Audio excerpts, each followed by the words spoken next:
Bismillahirrahmanirrahim. Alhamdulillahirabbil alamin. Wassalatu wassalamu ala asyrafil anbiya'i wal mursalin wa ala alihi wa sahbihi ajma'in. Subhanaka la ilma lana illa ma 'allamtana innaka antal alimul hakim. Rabbi shrah li sadri wa yassir li amri wahlul 'uqdatam min lisani yafqahu qawli. Amma ba'd. Alhamdulillah ala ni'matil Islam, alhamdulillah ala ni'matil iman, wa kafa biha min ni'mah. Allahumma barik lana fi Rajab wa Sya'ban wa ballighna Ramadan wa ballighna Ramadan wa ballighna Ramadan wa a'inna 'ala siyam wal qiyam wa qiraatil Qur'an wa qanni'na bil yasir minal manam. Alhamdulillah, segala puji bagi Allah Subhanahu wa taala. Hari ini kita kembali duduk bersama-sama membaca, bermunajat, memuji-muji baginda kita Nabi Muhammad sallallahu alaihi wasallam. Terlebih lagi kita ada di bulan Sya'ban, bulan di mana Allah Subhanahu wa taala menurunkan firman-Nya yang mengatakan, "Innallaha wa malaikatahu yusholluna 'alan nabi ya ayyuhalladzina amanu shallu 'alaihi wa sallimu taslima." Allah memulai dengan dirinya sendiri, setelah itu para malaikat pun melakukan hal yang sama bersama dengan Allah Subhanahu wa taala. Mereka semuanya bersalawat kepada baginda kita Nabi Muhammad sallallahu alaihi wasallam. Setelah itu Allah taala memerintahkan, ya ayyuhalladzina amanu shallu 'alaihi wa sallimu taslima. Wahai orang-orang yang beriman, wahai orang-orang yang di dalam hatinya ada kepercayaan kepada Allah, ada kepercayaan kepada Rasulullah, maka senantiasalah kalian itu bersalawat. Bersalawat kepada Nabi Muhammad itu kalau dari Allah taala berarti rahmat.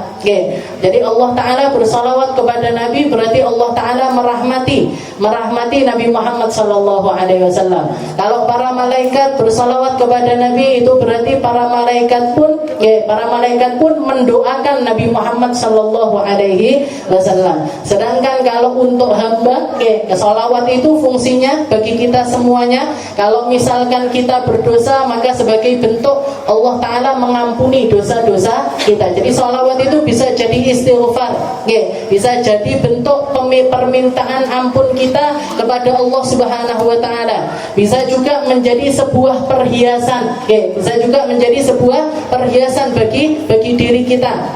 Dengan adanya kita bersalawat kepada Nabi, lisan kita lebih terhiaskan, telinga kita lebih terhiaskan, waktu kita lebih terhiaskan, pandangan kita, semua yang berkaitan dengan anggota kita sedang dihiasi sama Allah taala ketika seseorang itu bersalawat kepada Nabi. Karena sesungguhnya hakikatnya Nabi Muhammad itu sendiri adalah sebuah perhiasan yang Allah taala turunkan untuk menghiasi umat. Jadi Nabi Muhammad itu diturunkan sebagai perhiasan untuk umat. Semua umat bisa berhias lewat perkara-perkara yang Allah taala letakkan kepada diri Nabi.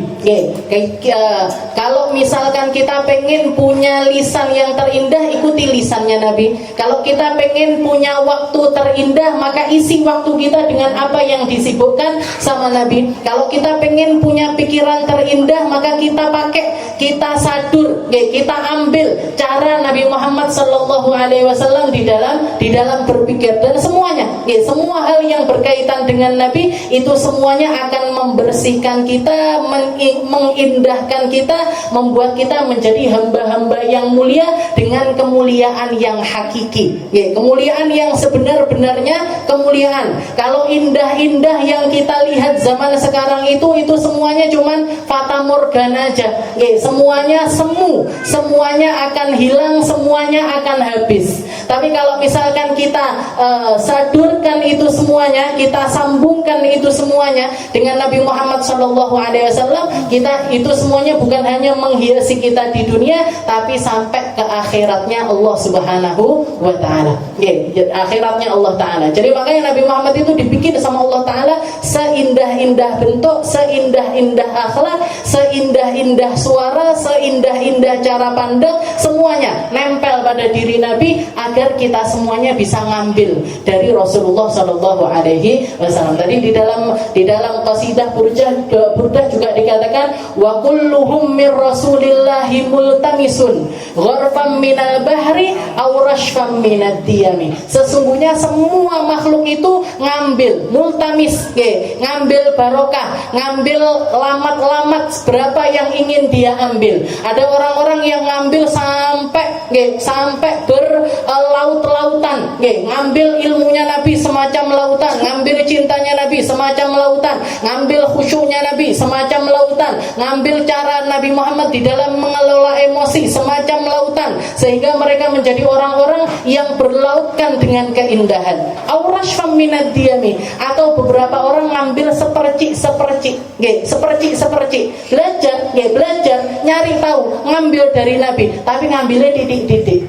Semua hakikatnya, semua manusia ini yang melakukan kebaikan itu ngambil dari lautan keindahannya Rasulullah Sallallahu Alaihi Wasallam. Maka senikmat-nikmatnya tempat adalah tempat yang semacam ini. Seindah-indahnya teman adalah ketika kita duduk bersama di tempat-tempat semacam ini, di mana Allah Ta'ala mengatakan humul qaum la yashqa bihim jalisuhum. Mereka adalah satu kaum yang tidak akan pernah menyesali apa yang mereka lakukan di tempat tersebut. Waktu mereka nggak akan mereka sesali, cara pandang mereka nggak akan mereka sesali. Nyanyinya kita tadi, kan separuh nyanyi kan kita tadi, istilahnya bersenandung. Itu senandung yang nggak akan membawa penyesalan di kemudian hari. Beda sama lagu-lagu yang lainnya. Jenengan bariki, nggak usah bariki, sesok gitu. Jadi kan yo nyanyi, yo ngaji, yo nyanyi. Katanya orang zaman sekarang, nyanyinya jenengan di luaran sana itu berpotensi menjadi sebuah penyesalan di akhirat nanti. Berpotensi menjadi sesuatu yang membuat kita menyesal. Karena bahkan dikatakan para penduduk surga nanti yatana'amuna fil jannah, ketika mereka sudah mendapatkan kenikmatan-kenikmatan di dalam surga, mereka akan tetap memiliki rasa sesal. Mereka semuanya menyesal. Penduduk surga itu semuanya menyesal. Menyesal atas apa? Menyesal atas waktu-waktu mereka yang hilang di dalam kelalaian kepada Allah Subhanahu wa Ta'ala. Ya muga-muga dihapus sama Allah Ta'ala. Nyanyi-nyanyi ini dosane dihapus dengan kita nyanyi-nyanyi di tempat semacam ini. Pujian-pujian kita untuk orang-orang yang mbuh jluntrunge kaya apa neng di wonge, karena orang muji-muji di dalam lagu itu kan kadang-kadang muji sesuatu sing ya mbuh enek mbuh ora, mbuh enek mbuh ora, mbuh tenan mbuh etok-etokan, mbuh tenan mbuh etok-etokan, engkau bagaikan pelangi, apa yo tenan gitu. Apa yo tenan, istilahnya semuanya itu kayak gitu. Tapi kalau kepada Nabi Muhammad SAW nggak ada yang bohong. Meskipun misalkan kita baca Burdah tadi masih jauh dari apa yang diimplementasikan oleh Imam Al-Busiri, seperti yang ada. Imam Busiri kan ngaca. Ya Allah, kenapa badan saya kok tambah kurus, kok kita nggak kurus-kurus? Kenapa kok ini mata saya cekung, kok kita nggak cekung-cekung? Kenapa kok air mata ini ngalir terus, kita yuk arang-arang nangisin? Kan jauh dari apa yang terjadi kepada Imam Al-Busiri. Tapi kita tahu, kita punya rindu kepada Nabi, kita tahu kita punya cinta kepada Nabi, kita tahu bahwasanya di dalam hati kita masih rindu dengan perkara-perkara yang semacam ini untuk menjadi sandaran kita nanti di sisi Nabi Muhammad Sallallahu Alaihi Wasallam. Awakmu tenan apa dudu umatku? Nggih ya Rasul. Buktine apa? Burdahan. Buktine apa? Burdahan. Buktine apa neh dibaan? Buktine apa neh azaban atau maulid habsyi? Saya baca ya Rasul. Saya baca ya Rasul. Saya nginget-nginget ya Rasul. Saya nyari tahu tentang jenengan ya Rasul. Kan pede kita ngomongnya. Awakmu nyapa? Cinta bener apa enggak sama saya? Bener ya Rasul. Buktinya apa? Nyanyi. Kan gak enak. Senengane nyapa? Senengane dolan. Senengane ngelencer. Senengane pernah nginget-nginget aku apa enggak? Arang-arang, lamat-lamat. Kan gak enak. Nggih.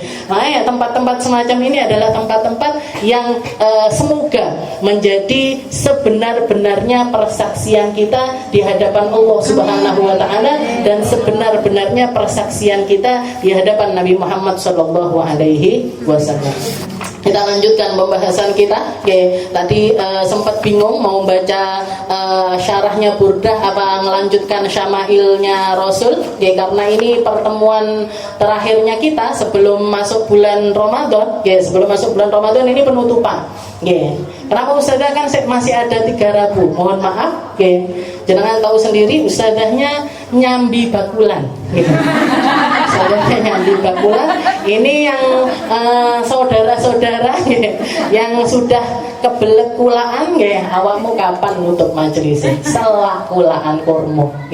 Jadi jangan tahu sendiri ini harus dibongkar sembarang-barang. Jadi ini adalah pertemuan terakhir, tapi majelis di tempat lain insya Allah masih lanjut. Kemis masih lanjut insya Allah sampai Ramadan insya Allah. Majelis yang lainnya juga insya Allah masih lanjut walaupun masuk bulan Ramadan. Jadi akhirnya saya putuskan tetap melanjutkan Syama'ilur Rasul karena di sini kemarin megek babnya nggak selesai di dalam bab fi sifati ghadabihi sallallahu alaihi wasallam wa sururi. Di dalam sifat marahnya Nabi, di dalam sifat marahnya Nabi dan juga di dalam sifat gembiranya Nabi Muhammad sallallahu alaihi wasallam. Seperti yang kita tahu, marahnya Nabi Muhammad itu selalu karena Allah. Rasulullah nggak pernah marah atas dirinya sendiri. Rasulullah nggak pernah marah atas anak cucunya.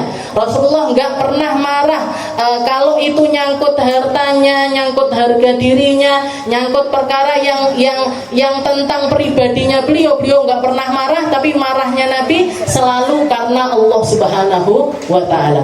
Di sini juga menunjukkan bahwasanya saat-saat kita marah, itu adalah akhtarul lahdoh, akhtarul lahdoh. Jadi itu adalah masa-masa kritis. Jadi orang kalau lagi marah itu kita sedang ada di masa kritis. Dan di masa kritis itu kalau kita nuruti keinginan untuk marah, potensi kedepannya itu kita akan melakukan banyak kesalahan itu besar sekali. Jadi potensinya kalau nuruti, pengen ngomel-ngomel pakai lisannya, potensi untuk menyesali apa yang terucap dari kita itu besar. Kalau kita marah-marah lagi bawa piring, melek diuncal nih, potensi untuk menyesali piring sing pecah iki mang juga besar. Kalau apalagi kalau sampai kita mukul atau kalau misalkan pejabat dan orang-orang yang berpengaruh sampai bikin keputusan-keputusan ketika mereka ini dalam keadaan marah, maka itu potensi dia untuk mendapatkan sesuatu yang buruk di masa depannya, baik itu di dunia ataupun di akhirat, itu sangat besar sekali. Makanya Nabi Muhammad SAW ketika didatangi satu orang, ya Rasul ausini, ya Rasul kasih saya wasiat, kasih saya petuah. Katanya Nabi la taghdab, ojo nesu, jangan marah. Katanya dia, ausini ya Rasul, kasih saya petuah ya Rasul, la taghdab, ojo nesu. Sampai diulang 3 kali sama Nabi, janganlah kamu itu marah. Janganlah kamu itu marah. Padahal marah ini kan sebenarnya sesuatu yang rasa. Marah itu kan rasa. Sama halnya kayak kita sedih, sama halnya kayak kita seneng. Misalkan di sini saya datangkan pelawak, terus tak kon ngelucu di sini, saya suruh ngomong yang lucu-lucu di sini, terus dia ngelawak, jenengan kan nggak bisa mengatur rasa di dalam hati untuk ikut tertawa. Ngelihat yang lucu-lucu, yuk kita itu senang. Istilahnya guyu-guyu. Jangan sampai orang ngelawak aduh malah nangis. Amanah. Begitu juga kalau kita lagi kebawa suasana tentang sesuatu yang sedih. Sedih itu rasa. Sedih itu rasa, senang itu rasa, marah itu juga sebuah rasa. Maka sebenarnya kita itu kalau Rasulullah mengatakan la taghdab, jangan marah, itu sebenarnya sesuatu yang nggak mungkin bisa kita lakukan. Wong nesu ya nesu. Orang marah itu pasti rasa di dalam hati berdedek, sesak, habis itu mukanya memerah, matanya melotot, tangannya wis gedem-gedem, kadang gemetaran dan lain sebagainya. Itu tanda kalau kita ini ada rasa yang sedang menguasai diri kita, yaitu rasa marah. Nggih, rasa marah. Terus maksudnya Nabi mengatakan la taghdab itu apa? Nggih, maksudnya Nabi kamu itu jangan marah itu gimana? Nggih, maksudnya Nabi adalah jangan sampai kamu marah yang membuat kamu itu menyesali perbuatan yang kamu lakukan ketika kamu itu marah. Nggih, berapa banyak orang laki, nggih, para suami yang ketika dia emosi, nggih, keluar kata-kata kepada istrinya, talak tuki, saya ceraikan diri. Nggih, gak enek wong ngomong tak pegat awakmu, nggih, habis guyon-guyon, nggih, itik-itikan, baru ngono, misalkan apa namanya, lagi makan-makan, lagi rehat, lagi dolan, lagi gak emosi, nggih, lagi seneng-seneng, nggih, baru ngono bojone awakmu kok wayu men, hidupe ngene, pipine ngene, baru ngono di wis tak pegat lho ngono. Gak enek, nggih. Gak ada orang kayak gitu itu nggak ada. Nggih, mesti dia ngomong kayak gitu lagi dalam keadaan marah. Nggih, habis marah setelah emosinya reda menyesal. Nggih, menyesali basa Jawane napa? Nggih, getun. Nggih, barno getun tekok karo ustaz. Saya lagi marah itu ustaz. Apa namanya? Apa jadi itu talaknya ya jadi. Nggih. Jadi kalau orang ngomong kayak gitu meskipun dia dalam keadaan marah, ya tetap terjadi. Kenapa? Karena rasa itu, rasa marahnya dia itu dituruti, disambung dengan lisannya, disambung dengan kata-katanya, sampai akhirnya dia itu keluar sesuatu yang membuat dia ini getun itu tadi. Oke. Jadi makanya kalau misalkan kita marah, kalau kita itu lagi dalam kondisi marah, paling enggak pertama yang kita lakukan menang. Jangan sampai ngomong yang aneh-aneh, apalagi sampai mendoakan sesuatu yang enggak benar. Anaknya numakal pancen yo anaknya hantu, sing hantu sopo? Kalau anaknya hantu, anaknya dhewe lho, berarti ora ibuke hantu. Nggih, abahe yo hantu. Anaknya gendruwo panjenengan nggih, berarti dhewe sing gendruwo. Anak bocah kondi, bocah anaknya dhewe kok dilok-lokne sendiri. Nggih, makanya ini potensi untuk sesuatu yang bakalan disesali dalam waktu dekat ataupun dalam jangka panjang, itu sangat riskan sekali kalau kita dalam keadaan marah. Makanya hati-hati. Makanya kemarin kalau jenengan ingat-ingat minggu yang lalu kita bahas, jadi orang gimana caranya dia ngelola emosi, gimana caranya dia biar nggak marah ini gimana? Pertama, ista'id billah. Nah, kita ucapkan a'udzubillahi minasyaiton. A'udzubillah ini dari setan. Ini panas ini dari setan. Emosi ini dari setan. Jangan sampai saya dikuasai oleh setan. Jangan sampai saya dikuasai oleh setan, maka ucapkan a'udzubillahi minasyaiton. Setelah itu, kalau misalkan belum reda juga, pindah. Misalkan kita lagi marah di ruang tamu, pindah nenggone jeding.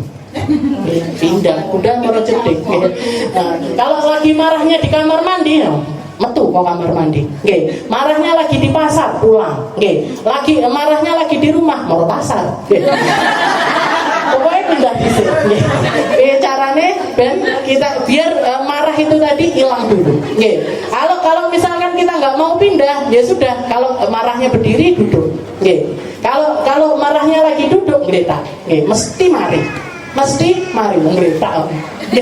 Menggeletak mesti mari. Nah, kalau belum reda juga, kamar mandi, wudu nggak reda, mandi.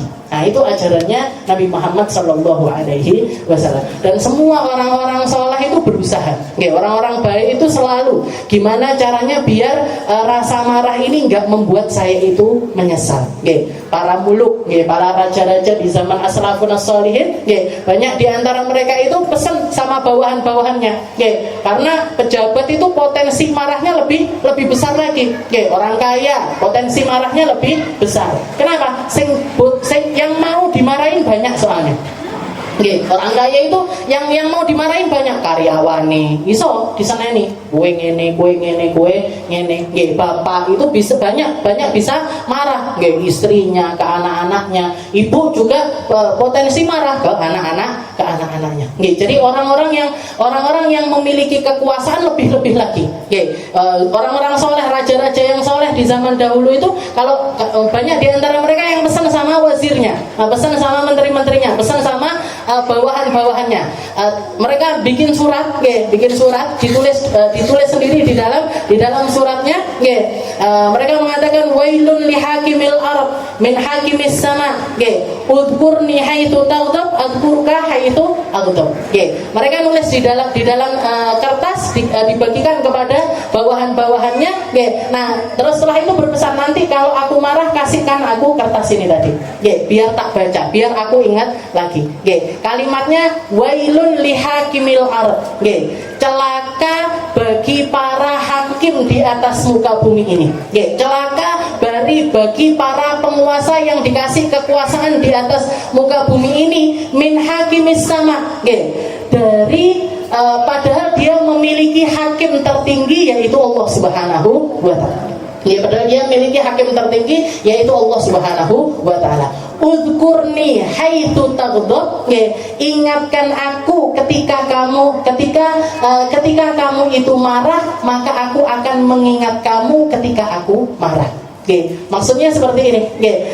Ingat-ingat, lagi marah gitu, ingat ilingo.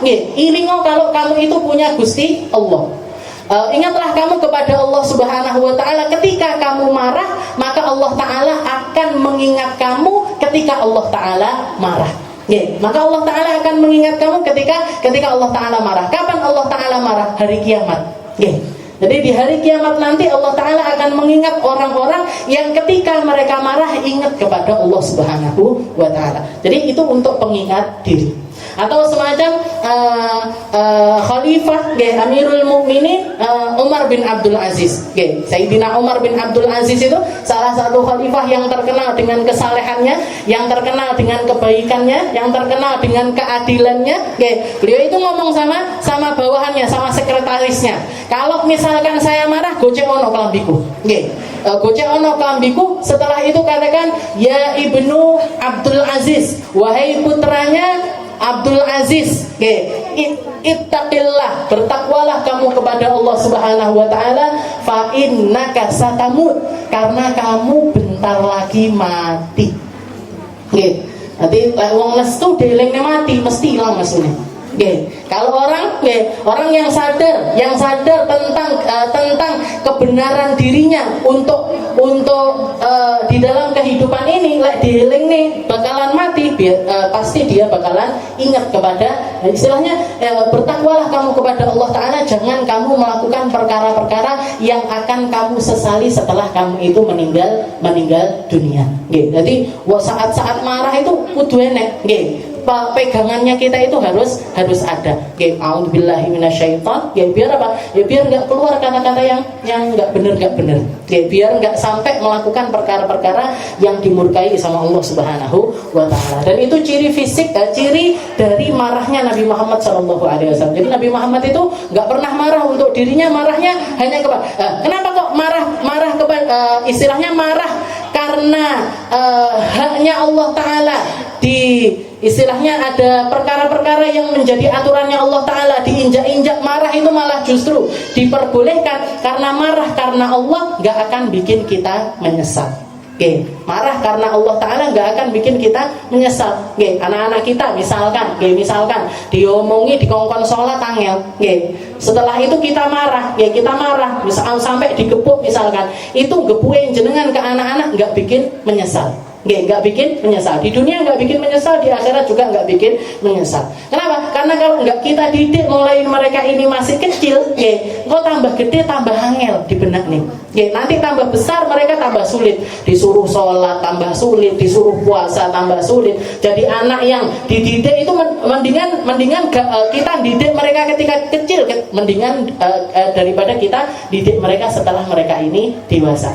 Makanya Habib Salim Asy-Syatiri ketika ada satu orang nanya, Beb, kalau misalkan anak saya sulit sekali dibangunin sholat subuh, ini gimana, Beb? Boleh nggak tak biarin biar dia ini nggak sholat. Katanya Habib Salim, jangan. Sekarang saya tanya, kalau misalkan rumahmu itu kebakaran, terus anakmu turun nenggone jero kamar, kira-kira mau seret mau tokne apa ndak? Yo pasti wong kebakaran, mosok anaknya nggak dikeluarin dia bakalan mati.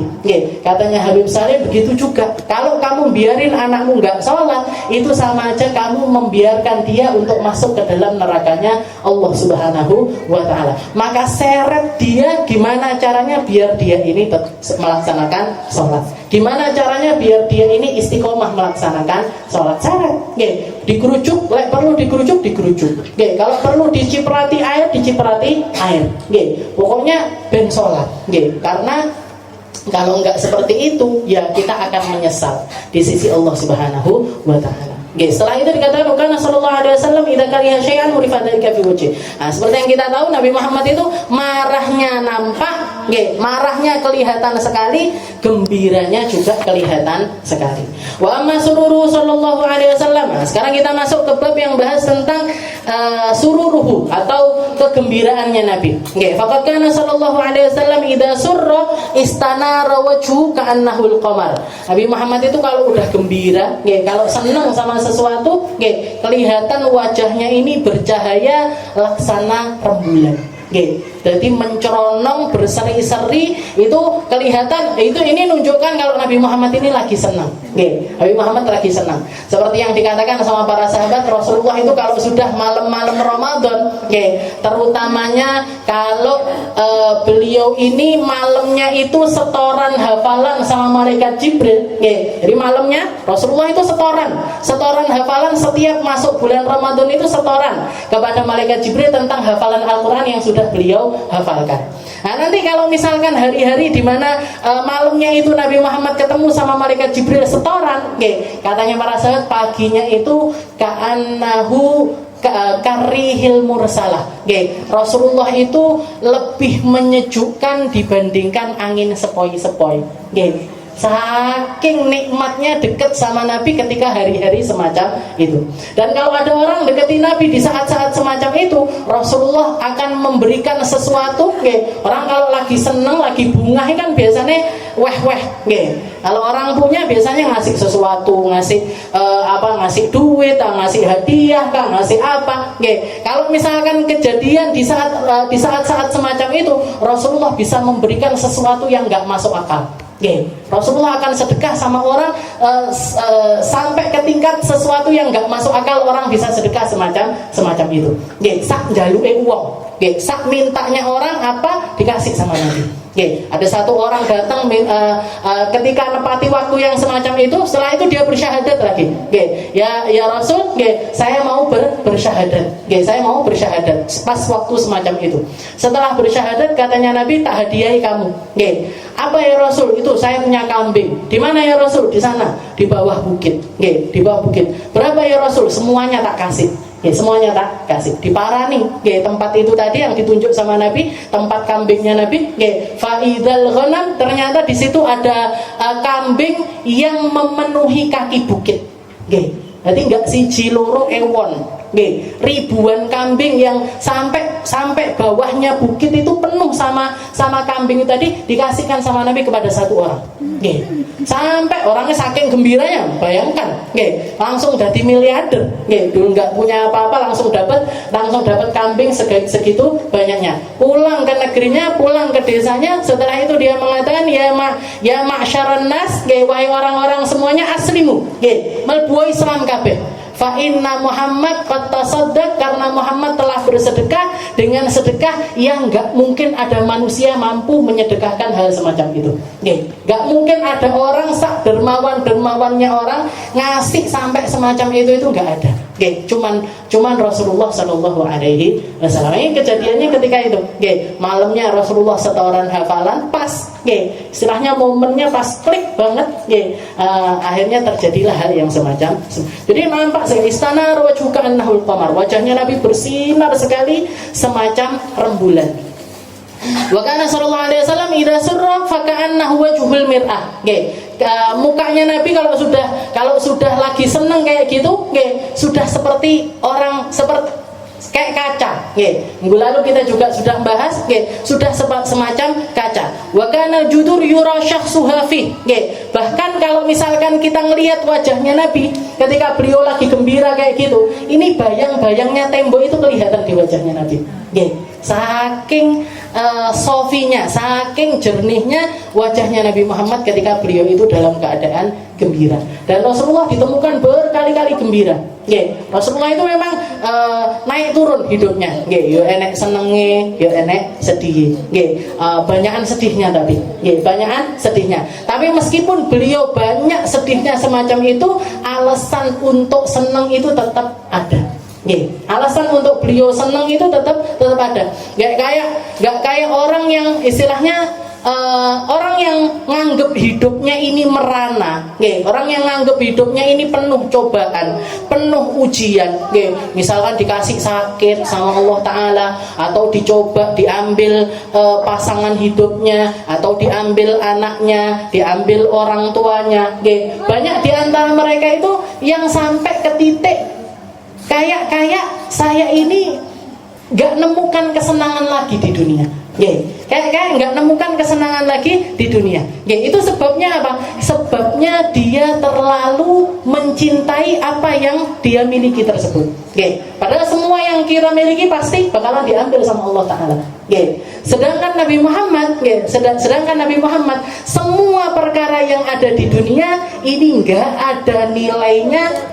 Yang memenuhi diri Nabi adalah Allah Subhanahu wa Ta'ala. Makanya beliau selalu menemukan kegembiraan. Rasulullah apa nggak pernah sakit? Rasulullah apa nggak pernah diuji? Cukup ujiannya. Rasulullah apa nggak diambil orang-orang tercintanya? Kabeh diambil, Bu. Orang tuanya, bapaknya diambil ketika beliau masih di perut. Ibunya diambil ketika beliau usia 4 tahun. Kakeknya diambil ketika beliau usia 8 tahun. Beliau setelah nikah dikasih sama Allah Ta'ala anak perempuan-perempuan, tapi semuanya diambil sama Allah Ta'ala. Sayyidah Zainab diambil, Sayyidah Ruqayyah diambil, Sayyidah Ummu Kulthum diambil. Bahkan sebagian di antara mereka Nabi sendiri yang bopong jasad putrinya ini masuk ke dalam liang lahat. Anak laki-lakinya Ibrahim meninggal duluan, Qasim meninggal duluan, semuanya meninggal sebelum Nabi Muhammad SAW. Istri tercintanya Sayyidah Khadijah meninggal duluan semuanya. Tapi Rasulullah masih menemukan kegembiraan, masih bisa beliau itu senyum, senang.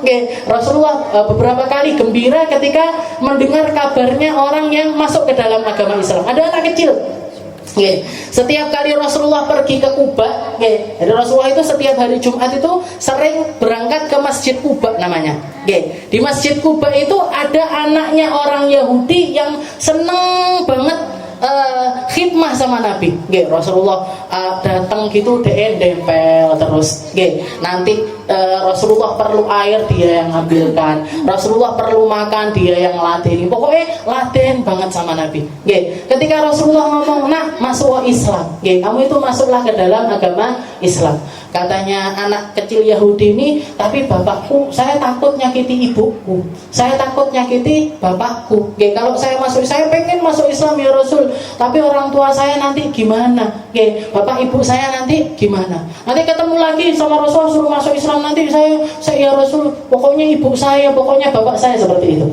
Dan anak ini ternyata punya sakit, sakit parah sekali, sakit parah sekali.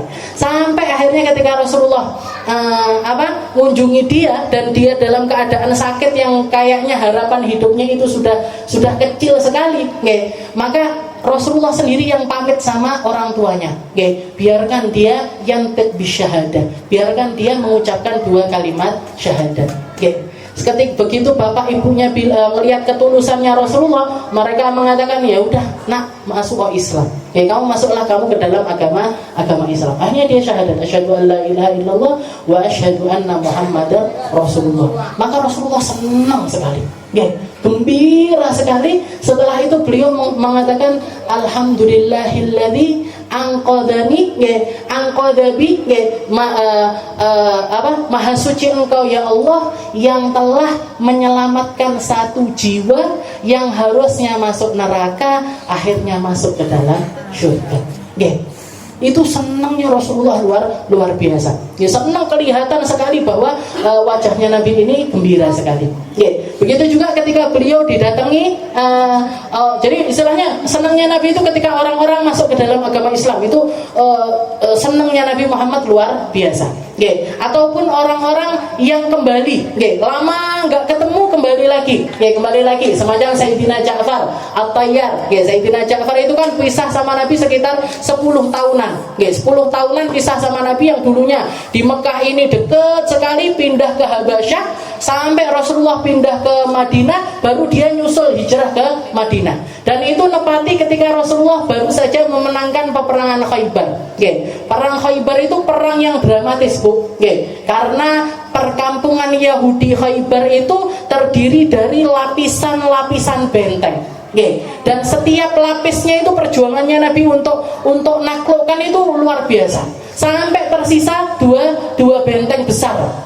Itu Rasulullah sempat ngepung selama 10 hari 10 malam. Gak jebol-jebol. Bentengnya itu gak jebol-jebol. Sampai subuh harinya, hari ke-10 subuh hari, Rasulullah mengatakan nanti yang bakalan bukakan pintu 2 gerbang yang belum kita buka adalah seseorang yang Allah Ta'ala cinta kepadanya dan Rasul juga cinta kepadanya. Para sahabat mulai malam wis penasaran, Rasul sudah ngulang-ulang semacam itu. Besok yang buka ini orang yang dicintai Allah, orang yang dicintai sama Rasulullah. Sopo. Sing pede-pede rotok depel sama Nabi. Sing pede-pede yang yang nganggap dirinya ini dicintai. Dan semua sahabat itu uniknya Rasulullah itu semua sahabatnya merasa kalau mereka ini orang paling dicinta sama Nabi. Sampai akhirnya begitu selesai sholat subuh, Rasulullah mengatakan Aina Ali bin Abi Thalib. Mana Ali bin Abi Thalib? Maka Sayyidina Ali datang dari soft belakang. Datang sambil matanya ini nutup matanya beliau. Setelah itu ditanya sama Rasul, "Ya Ali, kenapa lima? Kenapa ya wahai Ali?" Katanya dia lagi sakit mata ya Rasul. Mata saya kelep, istilahnya kelep, gak bisa melek, terus bengkak dan lain sebagainya. Oh, kamu sakit mata? Dihitoni sama Nabi. Setelah itu diusap sama Nabi, sembuh. Dan katanya Sayyidina Ali, ini mata yang pernah diludahin sama Nabi sampai saya tua, gak pernah sakit mata lagi. Gak pernah sakit mata lagi, bahkan jauh lebih jernih dibandingkan yang gak pernah dihituni sama Nabi. Ini Sayyidina Ali. Begitu Sayyidina Ali maju, dikasih sama Nabi ininya royah,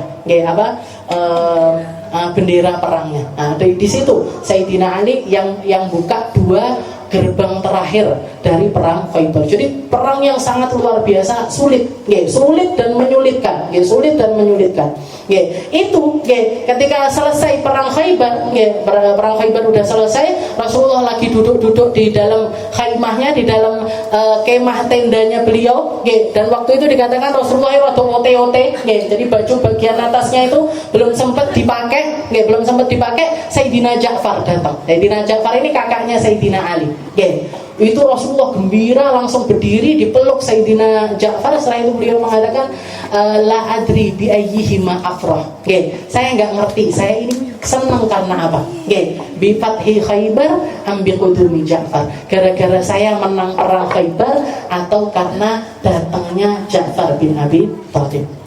Begitu, kita kan juga ngerasa kayak gitu, kalau punya teman teman sesama, misalkan kayak saya, misalkan konco mondok di Dalwa atau konco mondok di Hadramaut atau pernah pergi kemana bersama. Ini kalau lama nggak ketemu lagi, ini kan senangnya luar biasa. Rasulullah semacam itu. Rasulullah semacam itu. Begitu juga ketika Rasulullah mantu Sayyidah Fatimah, mantu putri-putrinya beliau, mantu Sayyidah Ummu Kulthum, Ruqayyah dan lain-lain, Rasulullah juga gembira sekali. Katanya Nabi, a'linun nikah wadribu alaihim biduf. Ini sebarkan undangan pernikahannya Fatimah ini, kasih tahu sama orang-orang semuanya. A'linun nikah, sebarkan ke orang-orang. Wadribu alaihim biduf. Nanti kalau mau nikahan, pakai dufuf, pakai terbangan, pakai istilahnya irama-irama yang bangkitkan semangatnya orang, yang bangkitkan itu semuanya adalah kegembiraannya Nabi Muhammad SAW. Dan Nabi Muhammad ini aslul farah, dan kalau kita lihat orang kalau punya alasan cintanya ini sesuatu yang berhubungan sama Nabi Muhammad SAW, maka sesungguhnya dia ini sudah dapat hakikatul farah. Orang kalau di dalam hatinya ada senengnya kaitannya sama apa? Sama sejarahnya Nabi, sama jalan hidupnya Nabi, sama syariatnya Nabi, sama aturannya Nabi, sama pujian-pujian kepada Nabi. Itu berarti dia hidup bi aslil farah dan sudah punya kegembiraan yang benar di dalam dirinya. Dan kegembiraan benar inilah nanti yang akan dipetik dengan kegembiraan yang luar biasa di sisi Allah Subhanahu wa ta'ala. Makanya Allah Ta'ala mengatakan qul bifadlillah wa birahmatihi fabidzalika falyafrahu huwa khairum mimma yajma'un. Katakan wahai Muhammad, orang-orang itu boleh gembira, enggak harus hidup itu merana terus nangis terus, enggak seneng terus, enggak harus. Jadi orang Islam itu gembira itu harus, bangga itu harus, seneng itu harus. Dengan apa caranya? Qul bifadlillah. Ketika kamu mendapatkan kemuliaan dari Allah, kita jadi orang Islam itu mulia, maka patut kita gembira. Kita jadi orang iman itu kegembiraan. Maka silahkan bersyukur dengan perkara-perkara yang semacam itu. Qul bifadlillah wa birahmatihi fabidzalika falyafrahu. Dengan hal-hal semacam itu silahkan kalian itu bergembira. Kita datang bulan Sya'ban senang, enggak apa-apa. Masuk bulan Ramadan kita senang, enggak apa-apa. Nyambut dengan sambutan-sambutan yang sesuai dengan diri kita, silahkan. Bahkan katanya Allah Ta'ala fabidzalika falyafrahu huwa khairum mimma yajma'un. Itu kesenangan yang semacam itu derajatnya lebih tinggi dibandingkan sesuatu yang kalian ini kumpulkan. Apa yang kita kumpulkan? Harta. Kalian ngumpulin duit sama gembira tentang perkara semacam ini lebih afdal. Kita yang kita kumpulin lagi apa? Jabatan-jabatan atau sesuatu yang sifatnya itu dunia itu nggak ada nilainya. Tapi kalau kamu seneng tentang perkara semacam itu pahalanya sangat besar sekali di sisi Allah Subhanahu wa ta'ala. Maka silahkan bergembira atas. Rasulullah aja gembira sekali ketika Allah Ta'ala mengatakan di dalam hadis qudsinya, man shalla alayya salatan sallallahu alaihi biha asyar. Katanya Allah Ta'ala, orang yang salawat sekali, itu Allah Ta'ala balik salawat sama dia 10 kali. Katanya para sahabat ketika melihat Rasulullah senyum-senyum, ya Rasul, kenapa kok jenengan ini senyum? Kok melaku karung guyu ini kenapa ini ya Rasul? Katanya Nabi, gimana aku nggak senang? Barang siapa yang salawat kepadaku sekali, Allah Ta'ala balas salawat kepada orang tersebut 10 kali. Allah loh, Allah yang bersalawat kepada orang tersebut sebanyak 10 kali sebagai balasan salawatnya dia kepada Allah, kepada Nabi Muhammad SAW. Karena sallallahu alaihi wasallam idza surrafa kana wajhul mir'ah wa kana al-judur yura syakhsuha fi. Jadi tembok-tembok ini ciri fisiknya Nabi kalau beliau gembira ini mukanya kayak kaca. Mukanya Nabi kayak kaca dan sampai tembok-tembok ini bisa kelihatan di wajahnya Nabi. Kalau kita seneng-senengnya wis panggah ndak enek sing menceronong ning kene. Arepe ngocok wis panggah ndak ketok iki. Burem, saking bureme. Ayo kembali lagi itu tadi karena apa? Karena hatinya Allah Ta'ala ngasih hatinya Nabi ini seindah-indahnya hati, semurni-murninya hati. Maka orang-orang yang berhati murni, orang-orang yang hatinya itu bersih, orang-orang yang hatinya bersih itu orang-orang yang ada di sekitarnya atau manusia yang ada di sekitarnya dimampukan untuk berkaca dari hati orang-orang semacam itu. Dan Nabi Muhammad yang paling bisa dipakai untuk berkaca. Rasulullah juga senang ketika al-ayat dan lain sebagainya. Itu semuanya adalah kegembiraannya Nabi Muhammad SAW. Wal faslu tsamin fi sifati dhahki sallallahu alaihi wasallam wa bukaihi wa atasihi Insyaallah kita lanjutkan di pertemuan selanjutnya setelah bulan Ramadan.